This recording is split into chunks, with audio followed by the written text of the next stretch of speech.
Hello, welcome back to another solo queue strategy video. Today we are focusing on Villa, and I've got three strategies for you guys to try when you are solo queuing on this map. First one is going to be for Aviator Games, and you are going to be using Azami. You can bring her shotgun or the SMG, I just prefer the SMG. As Azami, you are going to be creating a little bit of a fortress in Aviator using the map. So what you're going to want to do is with your Kiba barriers, you're going to toss the first two on the top of the doorways into Aviator. So just right there and right there. And then with your other two, you're going to put them on the map. Now be very careful because this bottom part of the map is glass and you can accidentally throw your Kiva barriers on the floor. So watch out, make sure you actually hit the metal part. And these are going to create little one-way angles for you to use when defending the site. Bang, there you go. Now it is very difficult to get you off of these. They're going to have to use a lot of utility in order to clear 4 Kiva barriers, or at least, 2 if they want to push you off of one direction. Now, just be careful with these Kiva barriers because of the new recent Azami change or whatever, if you run into your Kiva barriers while they're sticking off the edge, or you try and vault over them, they're just going to break. So, stay in the middle of the map. You can push up on them, but don't don't try and vault, and don't drop off like running at them because it will break the Kiva barrier. But just to show you from the attacker's perspective, this is what they're looking at when they're pushing up. And like I said, this is a one-way angle. You can see the attacker. Oh, you can see all the way. I didn't even realize you can see all the way back when they are on the edge of this floor. And as you can see, as an attacker, you cannot see that Azami, or you don't even have to stay there as Azami. You can have a teammate play there. But you cannot see whoever is playing on top of the map. You can't even see their toes because it drops down below the barrier. It creates a very difficult angle for attackers. Same thing here. As you can see, I can see all the way back at the ping. When I'm at the ping, I cannot see the Azami. So even if they run up and come to punch your Kiva barriers, you can shoot them as they're running up, hit their legs. And you do still have one Kiva barrier left over, so I don't know, they destroyed this one. You can toss another one, annoy them even more. And usually by the time they get to this point, they have already used a lot of utility. If they want to come this way, they're either coming up through kitchen or they're going through master. They got to clear Kapkan traps, Wamais, Malusis, whatever you got set up down here.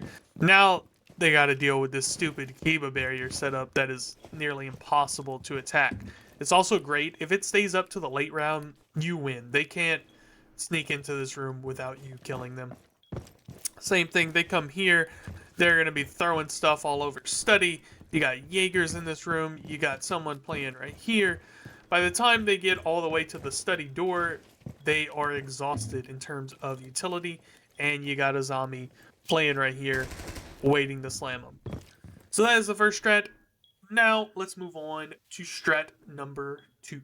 This next strategy is for attacking the kitchen dining site. So you're going to go ahead and spawn over by fountain, and you're going to be bringing Dokkaebi. Now for this particular strategy, I recommend bringing the Gon 6 because Castle is a popular operator for that site.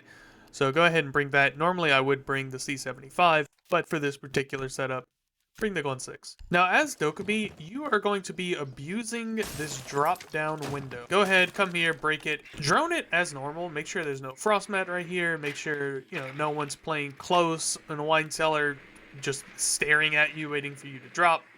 All that stuff. But you are going to be using the pantry stairs in order to take control of kitchen. Now the reason you're doing this with Dokkaebi is because her calls are so deadly. So you make the first call, you can hear if anyone's playing right here. We're, for the sake of example, we assume they're not. We drop, call's still going off. We can hear if anyone's close. We can hear if they're playing this little corner and pantry. Although usually they'll have this hatch dropped. But we can hear if anyone's there. And now we can make our way onto site. Now either this will be open or there'll be a castle right here with head holes here, but you can just crawl, get under the head holes, and then use your go on 6. Get rid of the castle. Usually I like to call right before I go on 6, so call, have the go on 6 out, shoot it, and now I'm in. And you're just going to be using your ears in order to push in the site, hear where they are. Oh, you can hear, someone's playing over this way. Bang. You can hear, a distant phone call. They might be over in Memorial. They might be over here by the Astro Stairs. You just become an absolute fragger with Dokkaebi using this strategy. Because usually, people don't expect a Dokkaebi to play too aggressively. They, expect her to play support, try and kill someone off site, get cams. With this, you are using Dokkaebi as an absolute fragger, a tank to get into sight and start taking out defenders left and right. That's it. This strategy is pretty simple. It's not, nothing complicated, but it is very, very effective. You drop, oh, you hear someone in here, you can push, take them out, get ready, go on 6, take out anyone else. That's pretty much it for this strategy. Very, very easy, but very, very effective. Trust me, try it out. Watch your win rate go up. Now let's move on to the next strategy.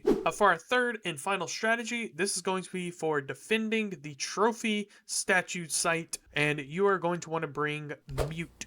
Now make sure you bring his shotgun, because while we're not really making any rotates or head holes in this strategy, you will want to do that for your team when you're actually playing in the game. So with this strategy, we are going to be stopping people from pushing in from studied aviator or taking control of 90, all with Mute and his jammers. First Mute jammer, toss it over here on red stairs. This is always just good practice to stop drones from having free control of this area. Your second one, you have kind of a choice. You can put it up here on 90 to stop them from throwing in drones right here, or you can put it over by Boar to stop them from droning in from the Boar drone hole, and also it stops them from getting a drone all the way to site. Up to you how you want to play this one. I usually just put it right there because it's, it's better for the team to have one in that area. Your last two, though, you're keeping for yourself, and you're going to want to throw one right here on main stairs, the very corner. That way it can't be shot from anyone down here, but it still stops drones from coming up main. And then your last one can just come right over here in this corner. And this is where you're actually going to be playing as Mute. It is very common for attackers to come onto the study balcony or to come up the main stairs in order to push the trophy site way over there, because they want to, they want to come through 90. They want to have control of this side of the map so that they can make their push. You are going to be denying that, because now you're pretty much safe from drones. And actually, if you put your Mute jammer up in this corner, it also makes it a lot harder because they can't get their drone through this door. And if you're sitting right here, they're not going to be able to really see you. And also, the Mute jammer serves the purpose of if they have a Dokkaebi, if they have Lion, if they have Jackal, all of those are stopped by just sitting on this Mute jammer. And you're basically, you don't even have to contest this balcony. Let them sit out there as long as they want. You just sit right here with your shotgun, and whenever they push in, you slam them. You hear them coming up this way, you can sit right here with the SMG-11. Easy kills every time. You have such a high rate of fire, and they're fighting such an awkward angle coming up like this. It's hard, because they don't know. You might be over here, you might be close up, you might be in this corner. This is just a very, very deadly spot to play. This is a power play position where it becomes very difficult to stop you or to get you out of this spot. You hear them cook a nade, you can just run down a little bit. The only thing you got to watch out for is this window. Typically they won't have someone on it. If they are playing on that window, you can just back up and test and come over here and play main stairs. Now you can still fight here, and if they come in, you still have a good angle right there. Now this is another situation where you're probably playing your life. If they do a full 5-man push, they probably will eventually get you, they just have numbers on you. But if you can take out 2 or 3 of them, you basically stop the attack. You win the round. They couldn't get past mute. And really, worst case scenario, if they rush with 5-man, you're getting at least one with the shotgun. So you're at least trading yourself out so you weren't totally useless to the team. And you do have your mute jammers helping out the other side, stopping intel. And those are the 3 Villa strategies that I have for you if you're solo queuing. I hope those help you win more ranked games. I know they help me. Thank you very much for watching. Let me know what map you guys want to see next, and I'll see you then.